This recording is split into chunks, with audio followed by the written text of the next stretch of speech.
Shalom, Bapak, Ibu, Saudaraku yang kekasih di dalam Tuhan. Setelah kita melakukan kegiatan kita, pekerjaan kita, aktivitas kita sepanjang hari, saya mengajak saudara sekalian untuk datang kepada Tuhan, untuk mendengar firman Tuhan. Mari kita awali dengan doa. Bapa kami dalam sorga, Allah yang Maha Kasih, kami bersyukur dan terima kasih untuk segala berkat penyertaan Tuhan sepanjang hari kerja kami. Dan pada sore hari ini Tuhan, kami boleh meluangkan waktu untuk datang kepada Tuhan, untuk mengucap syukur dan untuk mendengar firman Tuhan yang menjadi petunjuk di dalam kehidupan kami. Memberkati kami Tuhan, dan kami berdoa khusus untuk saudara-saudara kami yang saat ini sedang sakit terkena wabah COVID-19, kiranya oleh kemurahan Tuhan Engkau boleh menjamah dan menyembuhkan. Terima kasih Tuhan, kami mohon ampun dosa kami, Yesus kami berdoa, amin. Saudaraku, pelajaran kita 3 bulan ini, triwulan ini, dengan buku yang baru yang berjudul Istirahat bagi pengembara yang lelah. Dan pelajaran pagi ini, sore hari ini adalah pengembara yang gelisah.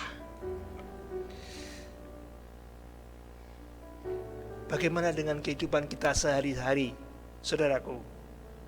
Dari pagi kita melakukan aktivitas, bekerja atau sekolah, dengan kemudian sore kita pulang, pekerjaan di rumah tangga sudah menunggu, mengurus anak-anak, mengurus segala keperluan, kepentingan rumah tangga, dan akhirnya pada malam hari kita sudah letih, lesu, dan kemudian kita beristirahat.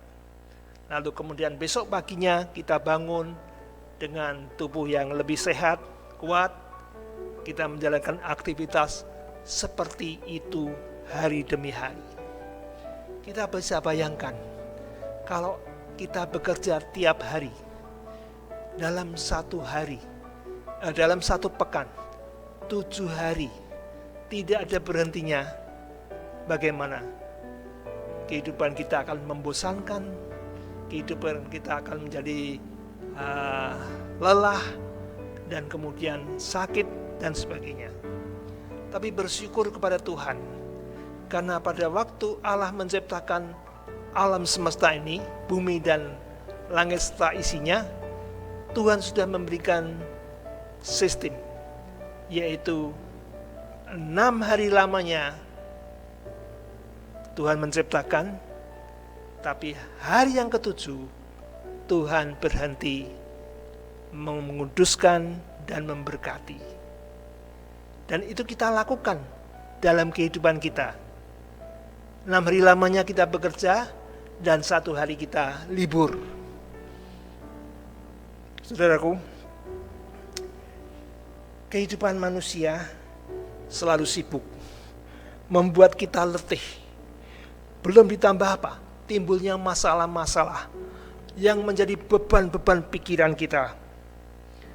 Sehingga fisik kita lelah, pikiran kita letih, mempengaruhi kesehatan kita, bahkan apa? Emosi kita, dan kemudian kadang-kadang membuat frustrasi. Nah, obatnya adalah istirahat. Berhenti sejenak. Istirahat, datang kepada Tuhan. Minta Tuhan memberikan kekuatan dan campur tangan dalam setiap masalah yang membebani pikiran-pikiran kita, supaya ada jalan keluar, supaya ada penyelesaian setiap masalah. Kalau tidak, kita makin lama letih lesu, berbeban berat. Di dalam Alkitab ada seorang yang disebut pengembara, pelarian pengembara yang gelisah. Siapa itu? Di dalam Kejadian kita bisa membaca kisah Kain dan Habil. dua anak Adam dan Hawa. Kain adalah orang yang menuruti kemauannya sendiri, sedang Habil adalah anak yang penurut. Pada waktu mereka diajarkan rencana keselamatan hanya melalui Yesus Kristus, kasih karunia, mereka diajarkan untuk memberikan korban persembahan, korban bakaran, yaitu hewan, anak domba yang tidak bercacat. Tetapi Kain tidak menurut. Dia menuruti kemauannya sendiri.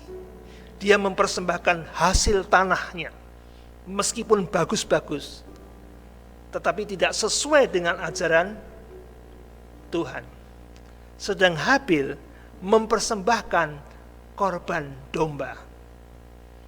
Persembahan Habil diterima dan Kain tidak. Membuat Kain marah, cemburu.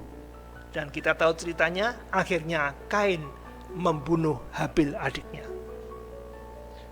Bagaimana reaksi Tuhan? Mari kita buka di dalam Kejadian 4 ayat 11.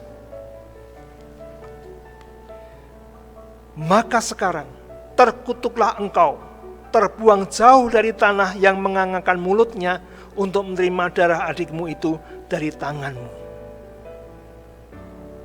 Apabila engkau mengusahakan tanah itu, maka tanah itu tidak akan memberikan hasil sepenuhnya lagi kepadamu. Engkau menjadi seorang pelarian dan pengembara di bumi. Kain mendapat kutuk Tuhan. Segala apa yang diusahakan tanah tidak memberikan hasil yang memuaskan. Lalu dia menjadi pengembara, pelarian.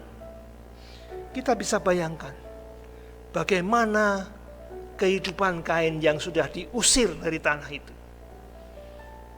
Dia tentu merasa terbeban, rasa bersalah. Kemudian apa yang diusahakannya selalu tidak memuaskan hatinya. Nah, tetapi Kain kemudian menjawab kepada Tuhan. Kata Kain kepada Tuhan, hukumanku itu lebih besar daripada yang dapat kutanggung. Engkau menghalau aku sekarang dari tanah ini, dan aku akan tersembunyi dari hadapanmu, seorang pelarian dan pengembara di bumi. Maka barang siapa yang akan bertemu dengan aku, tentulah akan membunuh aku. Dia telah membunuh adiknya. Dia takut dibunuh oleh orang. Kita bisa bayangkan betapa beban daripada Kain ini. Lalu bagaimana dengan sikap Tuhan? Kenapa Kain tidak dibinasakan saja? Seorang pembunuh harus dibunuh. Tidak. Allah adalah Maha Kasih. Firman Tuhan kepadanya, sekali-kali tidak. Barang siapa yang membunuh Kain akan dibalaskan kepadanya 7 kali lipat. Kemudian Tuhan menaruh tanda pada Kain supaya ia jangan dibunuh oleh barang siapapun yang bertemu dengan dia. Kain diberi kesempatan hidup oleh Tuhan dengan maksud agar ia satu saat bertobat. Lalu Kain pergi dari hadapan Tuhan dan ia menetap di tanah Nod di sebelah timur Eden. Cerita selanjutnya, Kain menikah, kemudian mempunyai anak, lalu dia membangun kota, mendirikan kota yang dinamai dengan nama anaknya, Henoch. Lalu keturunannya mempunyai keahlian teknologi, ya. Ada yang ahli musik, kecapi suling, ada yang menjadi peternak, ada yang menjadi pandai besi atau pandai tembaga. Nah, di dalam kisah ini, Kain yang letih, yang lelah karena akibat perbuatannya dikutuk Tuhan, harusnya dia datang kepada Tuhan, minta ampun dan dia merubah kehidupannya. Tetapi Kain kemudian untuk mengimbangi rasa bersalah, rasa letih lesunya, dia melakukan kegiatan yang lain, yaitu membangun kota, mengembangkan keturunannya yang mempunyai keahlian. Tetapi kalau itu tidak didasari dengan penyertaan Tuhan, maka apa yang diusahakan Kain yang mengkompensasi keletihannya dengan kesibukan-kesibukan dunia akan menjadi sia-sia. Tidak ada tempat, tidak ada kepada siapa kita bisa melepaskan keletihan hidup ini kecuali datang kepada Tuhan. Itulah sebabnya Tuhan berkata, marilah kepadaku, semua yang letih lesu dan berbeban berat, aku akan memberikan kelegaan bagimu. Saudaraku, kita tidak pungkiri dalam kehidupan kita yang sibuk, letih, banyak masalah membuat kita letih, lelah.